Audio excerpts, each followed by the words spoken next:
Hello, good morning students. कैसे हैं आप लोग? आई होप सब लोग अच्छे होंगे। और फिर आज आपके लिए लेकर आया हूँ अलजेब्रा लीनियर इक्वेशन के कुछ क्वेश्चंस आपके प्रैक्टिस के लिए। So let us start. My question is find the value of k for which the system of 2x plus ky is equal to 1. This is the first equation. And 3x minus 5y minus 7 is equal to 0 will have unique solution and no solution. So students, here what is given? Equation is given for unique solution. For unique solution, what is the condition for unique solution? We must recall a1 by a2 not is equal to b1 by b2 not is equal to c1 by c2. This is the condition for unique solution, and this condition is also known as consistency.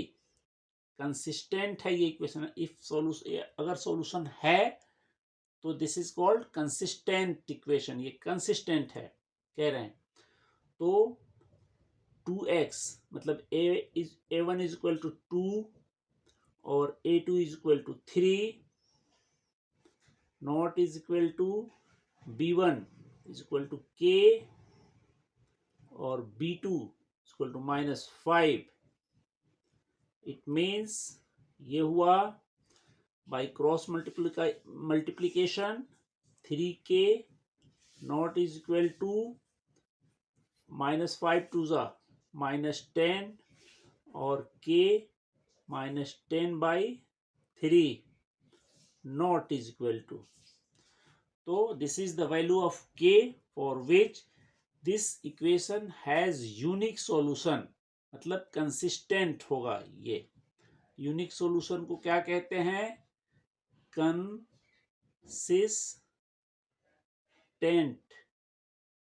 Consistent है। Unique solution हो या many solution हो, दोनों condition में consistent कहते हैं। बाद में आपको करवा देता हूं उसको। ये हो गया ये पार्ट का आंसर आपका। बी पार्ट में कह रहे हैं नो सॉल्यूशन। तो फॉर नो सॉल्यूशन के लिए नो सॉल्यूशन, ये है यूनिक सॉल्यूशन का कंडीशन। और दिस इज नो सॉल्यूशन, कोई हल नहीं है इसका। और यूनिक सॉल्यूशन का केवल एक हल होता है। तो नो सॉल्यूशन के लिए कंडीशन जो होता है स्टूडेंट्स, वो है a1 by a2 is equal to b1 by b2 not is equal to c1 by c2। यहाँ नो सॉल्यूशन होता है, मतलब दोनों इक्वेशन के ग्राफ एक दूसरे के पैरेलल होते हैं।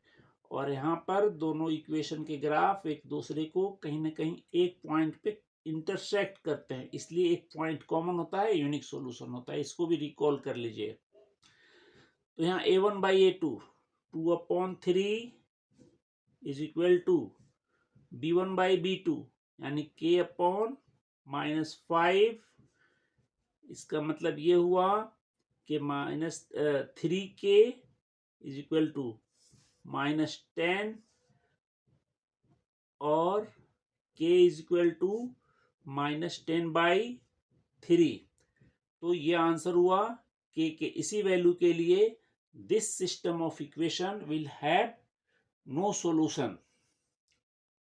Got it students?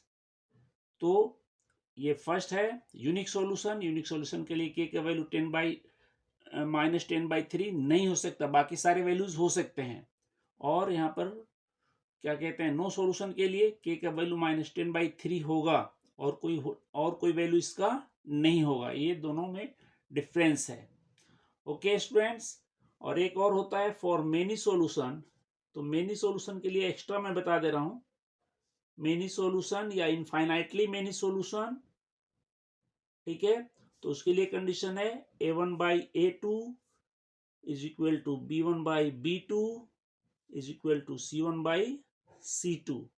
तो यहाँ पर क्या है, मेनी सॉल्यूशन, मतलब दोनों ग्राफ एक दूसरे को कोइंसाइड करेंगे, दोनों ग्राफ की दोनों लाइनें एक दूसरे के ऊपर होंगी, कोइंसिडेंट लाइंस होती हैं, को इंसिडेंट लाइंस ग्राफ होगा, दोनों ग्राफ एक ही है, मतलब सारे वैल्यूज कॉमन होंगे, इसलिए ये मेनी सॉल्यूशन का कंडीशन है।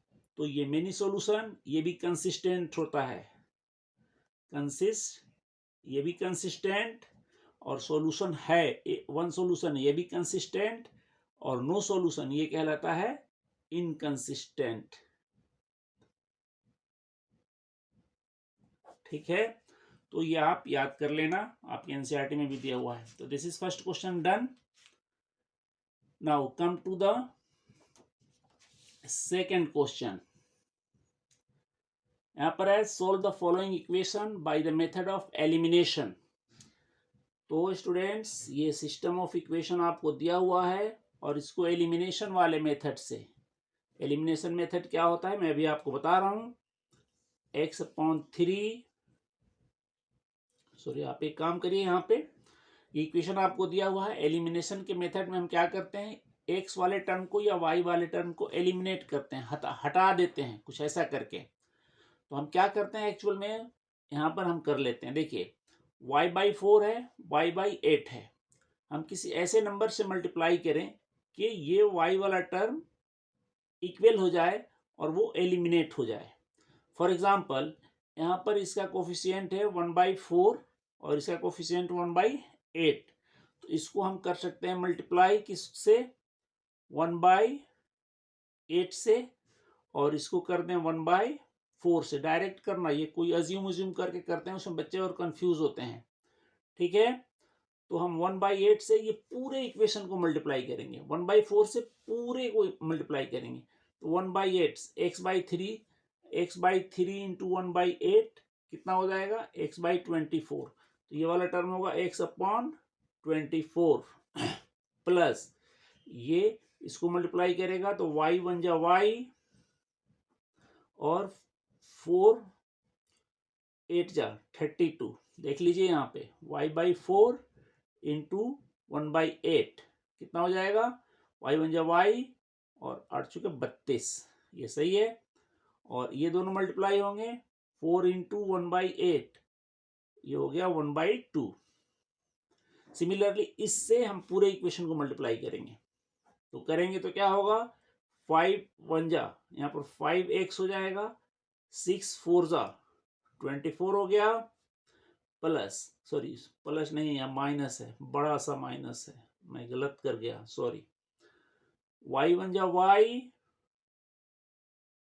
y में ये 32 8 4 जा, और इज इक्वल टू 4 इंटू 1/4 और 1 आ गया यहाँ पे। तो ये हो गया, देखिए गाइस यहाँ पे ये कुछ भी नहीं है, नथिंग, ये आपका माइनस है बड़ा सा।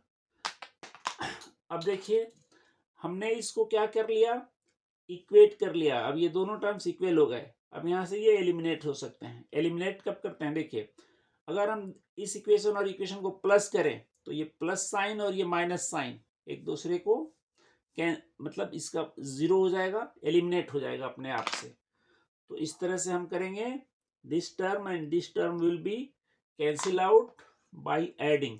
कब ऐड करते हैं, जब जिस टर्म को हमने इक्वेट किया है, जैसे y वाले को हमने इक्वेट किया है, और अगर दोनों का साइन अपोजिट है तो ऐड करते हैं, और दोनों का सेम साइन है तब उसको सब्ट्रैक्ट करते हैं, ये याद रखिएगा। अब हमारे पास बच गया यहाँ पे x/24 plus 5x/24 is equal to 1/2 plus 1/1 कर लीजिए। इसका एलसीएम 24 आएगा, यहाँ लिख दिया आपने, ऊपर x ऊपर 5x इज इक्वल टू 1.5, 3/2 होता है, सबको पता है, इसको करने की जरूरत नहीं, मैंने डायरेक्ट 3/2 लिख रहा हूँ। 1 में हाफ जोड़ेंगे तो आधा 1.5 होता है, 3/2 होता है। ठीक है, सबको पता है ये। अब x + 5x 6x/24 is equal to 3/2। अब यहाँ क्रॉस मल्टीप्लाई कर लीजिए, 2 और 6, 12x और 24 into 3, x is equal to 24 into 3 divided by 12, 12 टू जा, अब हो गया 2 इंटू 3, एक्स का वैल्यू 6 हो गया, एक्स हमारे पास 6 आ गया। Okay, now put x is equal to 6 in first equation. किसी एक इक्वेशन में आप इस वैल्यू को रख करके y का वैल्यू ला सकते हैं। तो फर्स्ट इक्वेशन में हम रखते हैं, फर्स्ट इक्वेशन हमारा x/3 plus y/4 is equal to 4। x का वैल्यू हमारे पास आया 6, हम रखेंगे 6/3 प्लस मतलब x का 6 और नीचे 3 है, y/4 इज इक्वल टू 4। अब यहाँ पर ये 6 टू जा 2 हो गया, और ये 2 को उधर ट्रांसफर कर देंगे हम, y/4 ये वाला टर्म इज इक्वल टू ये 4 अपनी जगह, ये 2 इधर आएगा, -2 हो जाएगा, यानी y/4 इज इक्वल टू 2। इसका मतलब क्या हुआ, y is equal to 8। In this way हमारा आंसर आया x is equal to 6 and y is equal to 8. This is the solution by the method of elimination. Okay guys, तो hope कि आपको ये समझ में आ गया होगा। चलिए जल्दी से हम मूव करते हैं। RCC presents for you the revision classes. Rizwan sir is doing for you. So guys, आपकी ड्यूटी है शेयर एंड लाइक जरूर करिए। We are moving towards the question number 3. This is question number 3. Students, solve the following system of equation by the method of substitution. हमने एक question यहाँ पर elimination से किया है और दूसरा क्वेश्चन ये हमने लिया है सब्सटीट्यूशन से करने के लिए। गाइस ये बहुत ही इजी क्वेश्चन है ये पहला वाला, इसलिए मैं ये आप लोगों के लिए छोड़ दे रहा हूँ, आप लोग ट्राई करिएगा।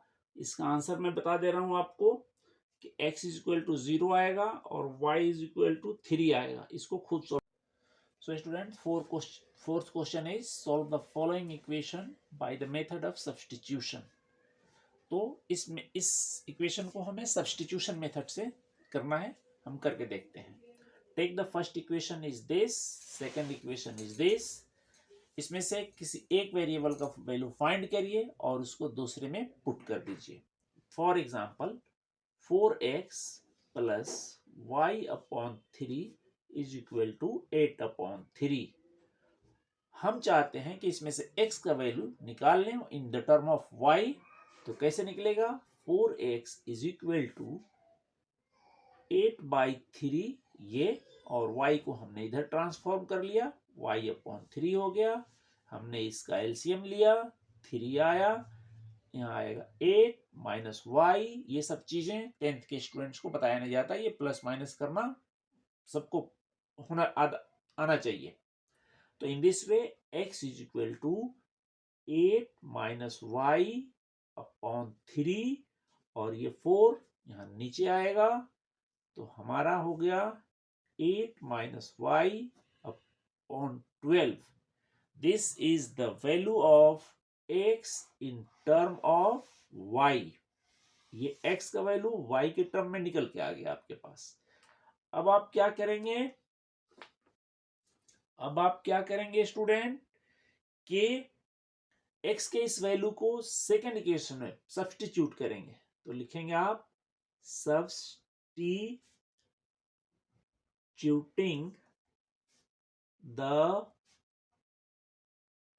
Value of x in second equation. देखिए फर्स्ट इक्वेशन से आपने अगर वैल्यू निकाला है तो उसको सेकेंड इक्वेशन में रखना पड़ता है। दिस इज द वे, ठीक है। तो रखिए सेकेंड इक्वेशन आपके पास है x/2 plus 3y/4 is equal to -5/2। Simple, x का वैल्यू यहां से उठाइए, कितना है 8 माइनस y डिवाइडेड बाई 12, और x के नीचे 2 है, वो 2 यहाँ आएगा, plus 3y/4 is equal to -5/2। बिल्कुल हमने कुछ नहीं किया, x की जगह पर ये जो वैल्यू आया है इसी को हमने यहाँ पुट कर दिया। अब क्या हुआ, 8 - y और 12 2 = 24 plus 3y/4 is equal to -5/2। अब आप देख सकते हैं y वाले सिर्फ y रह गया, इसमें वन वेरिएबल में आ गया ये इक्वेशन। अब ये सॉल्व हो जाएगा। अब इसका एलसीएम लीजिए आप, यहाँ पर सब पे इक्वल टू का निशान या ऐसे लगा सकते हैं।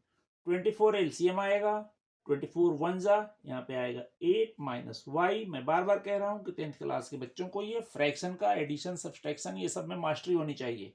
इफ नहीं आता है तो प्रैक्टिस कीजिए बच्चे। 4 6 जा, 6 बार में ये आ रहा है, 6 3 जा 18 y इज इक्वल टू -5/2। अब देखिए ये 8 यहाँ इसके साथ कोई इसका वो नहीं है, लाइक टर्म नहीं है। 18y में से 1y माइनस होगा तो plus 17y is equal to, अब देखिए यहाँ पर ये 24 नीचे है, ये जाएगा इससे इसके साथ क्रॉस मल्टीप्लाई हो जाएगा, तो क्या हो जाएगा -5 × 24 और नीचे ये 2।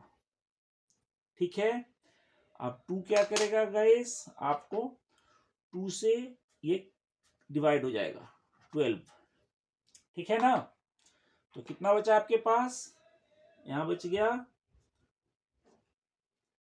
आपके पास 8 plus 17y is equal to -12 × 60। अब यहां पर हो गया 17y इज इक्वल टू -60 और ये 8 इस तरफ ट्रांसफॉर्म होगा, ये भी -8 हो जाएगा और -60 और -8 -68 हो गया। तो y की वैल्यू क्या हो गई, y का वैल्यू ये हुआ कि -68 डिवाइडेड बाई 17। सबको पता है बच्चों 17 चौका 68 पढ़े हैं बचपन में पहाड़ा, तो ये -4 हो गया, y की वैल्यू -4 हो गया। अब आप क्या कर सकते हैं, y की वैल्यू आपका डायरेक्ट निकल के आ गया है, समझ गए।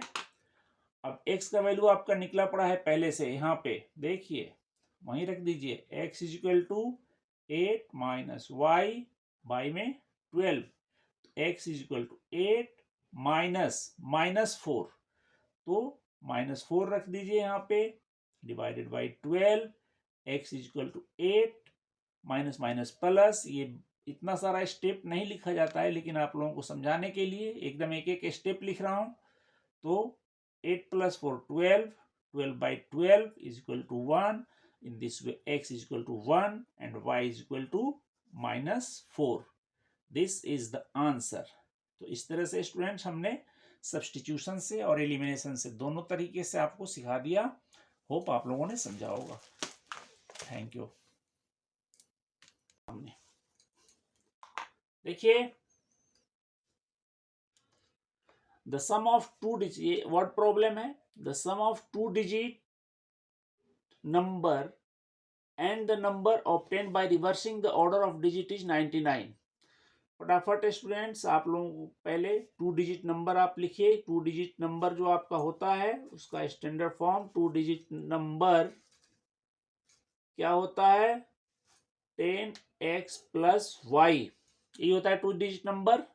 तो 2 डिजिट नंबर हमारा ये हो गया, the sum of 2 digit number and the number obtained by reversing the order of digit. Order of digit को रिवर्स कर देंगे तो ये होगा 10y + x। 472 72 है, इसका ऑर्डर चेंज कर देंगे तो क्या हो जाएगा 27 हो जाएगा। ये कोई मुश्किल बात नहीं है। तो कह रहे हैं इन दोनों नंबर का सम जो है वो है आपका कितना 99। यहाँ लिख दीजिए फटाफट 99 लिख दिया आपने। 10x, अब देखिए 10x + x 11x + y + 10y 11y is equal to 99। 11x 11 common ले लीजिए यहाँ से, x + y is equal to 99 and now x + y is equal to 99 divided by 11 is equal to 9, यानी x + y is equal to 9, ये आपका first equation हो गया। और सेकंड कह रहा है if the digits differ by 63 यानी x minus y is equal to 3। If the digit differ by 3 तो सेकंड इक्वेशन हो गया। इनको सॉल्व कर लीजिए, क्या एलिमिनेशन के मेथड से एलिमिनेट कर दीजिए। देखिए यहाँ पे y एंड y कैंसिल हो रहा है, एडिंग करने पे ऐड कर दिया तो 2x इज इक्वल टू 12 हो गया, x इज इक्वल टू 12/2 हो गया, 6 आया। Putting the value of x in first equation. देखिए स्टूडेंट, जो हिंदी मीडियम के स्टूडेंट्स हैं, सब टाइटल वाला बटन आप प्रेस कर दोगे तो आप देखोगे तो उसका हिंदी में ट्रांसलेशन आपके नीचे आएगा। ये कोई बड़ी मुश्किल बात नहीं है इंग्लिश से हिंदी में ट्रांसलेट होना। तो जो हिंदी मीडियम के स्टूडेंट्स हैं वो सब टाइटल वो करेंगे, प्रेस करेंगे और आएगा आपका नीचे लिखा हुआ हिंदी में। तो आपने पुट कर दिया, अब पुट करिए। फर्स्ट इक्वेशन हमारा x plus y is equal to 9, x का वैल्यू आपके पास है 6, 6 plus y is equal to 9। It means y is equal to 9 minus 6 is equal to 3. In this way, you got x is equal to 6, y is equal to 3. The number is क्या? What? 10x plus y. 10x plus y यानी 10 into क्या? 6 plus y 3 यानी answer आया 60। 60 plus 3, इस तरह से वो number हो गया हमारा 63। आंसर हो गया, ठीक है, ये आंसर हुआ। This way students, thank you for watching the video. And तक देखा होगा, देखिए आप, समझिए। कोई प्रॉब्लम हो तो कमेंट बॉक्स में कमेंट करिए और हमारे वीडियो को लाइक, सब्सक्राइब और शेयर जरूर कीजिए।